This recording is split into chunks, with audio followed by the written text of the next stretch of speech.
সীমান্তে পালিত হলো ছট পুজো। সীমান্তবর্তী মুর্শিদাবাদ জেলার রানীনগর থানার অন্তর্গত রাজাপুর সুনীল ডাক্তারের ঘাটে পালিত হলো সূর্যদেবের ছট পুজো।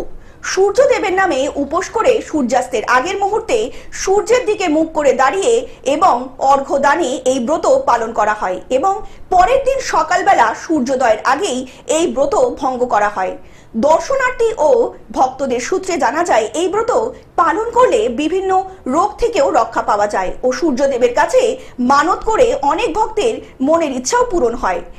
অনেকে মানত করে, সূর্যদেবের আরাধনার সাপেক্ষে পুজোটা হয়। আমাদের প্রায় 200-250 বছর ধরে হচ্ছে। বাবা ঠাকুর দাদা তার বাবার আমল থেকে চলে আসছে। কার্তিক মাসে এই ছট পুজো পালন করা হয়। এই সব বলেই উপস্থিত ছিলেন রানীনগর থানার প্রশাসনিক এবং সিভিক ডিফেন্স টিম, রানীনগর 2 নম্বর ব্লকের তরফ থেকে। পাপ্পু শেখ, আলিয়া খাতুন, খালিদা হাসানরা জানান এই ছট পুজোয় এসে বেশ ভালো লাগছে তাদের এবং এখানে যাতে কোনো রকমের বিপত্তি না ঘটে তার দিকেও কড়া নজরদারি চলছে। সকলের সহযোগিতায় এই ব্রত সমাপ্ত হয়। প্রতি বছর কার্তিক মাসে পুজোটা হয়।